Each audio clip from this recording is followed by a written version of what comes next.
Okay, listen up. Everything you've been told is wrong. The monsters, they're real. They are absolutely out there, and trust me, they are not looking to make friends. We've gotten our hands on some critical intel from a few, let's call them incidents, and today we are breaking it all down. This isn't just some campfire story, okay? This is a survival guide. So let's get into it, because knowing this stuff might actually save your life. Right out of the gate, there's no time to ease into this. When things go sideways and the impossible is suddenly chasing you, this is your first thought. It's really the only piece of advice that works for every single thing we're going to talk about.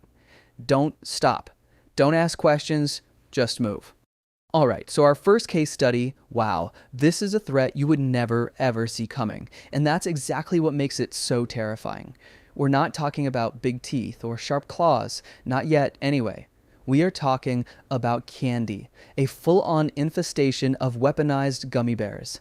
Let's dig into how this childhood favorite turned into an absolute nightmare.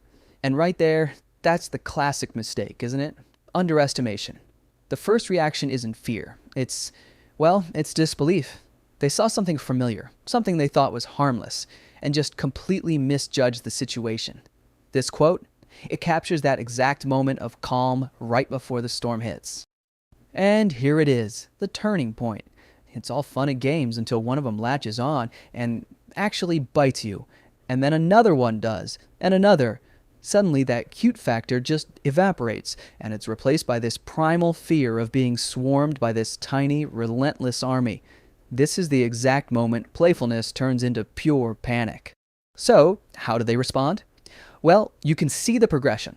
The first instinct was to fight back directly, right? Try to pull them off one by one. But that was a total failure. There were just too many. So they had to pivot, and fast. The strategy had to change from fighting to fleeing, a mad dash for the nearest way out. I mean, can you even imagine? This line, just dripping with sarcastic terror, pretty much sums up the sheer absurdity of it all. It really drives home a key lesson from these encounters. In this world, literally anything can become a monster. Okay, so we're leaving the weird and unconventional behind, and moving on to a threat that's as old as nightmares themselves. Our next case is way more traditional, but believe me, it is no less deadly. We're talking about a classic predator encounter. This one isn't about surprise, it's about raw speed and a full-throttle adrenaline-fueled chase.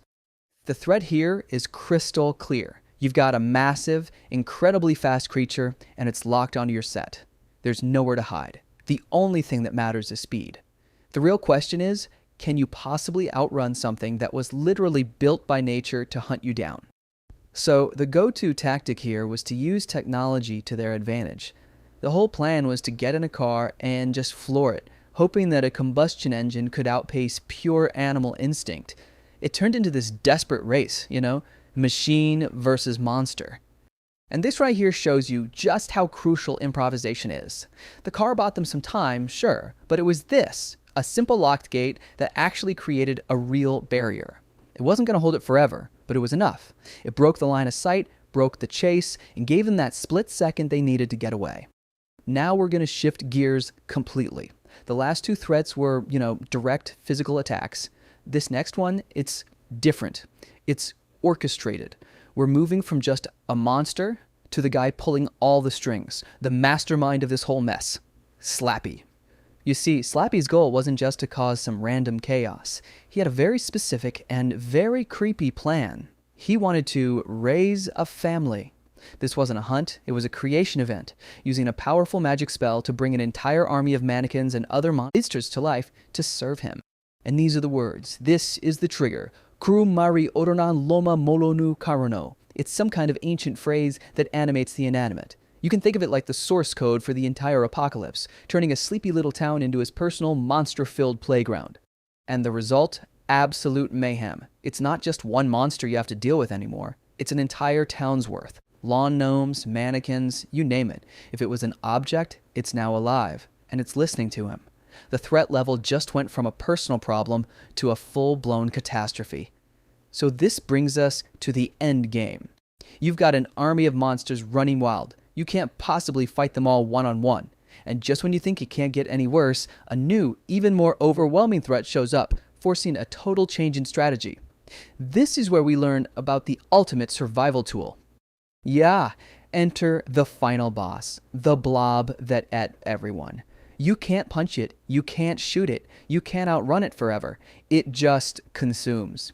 This thing is basically the culmination of every other threat, a totally unstoppable force that needs a solution that goes way beyond just running or fighting.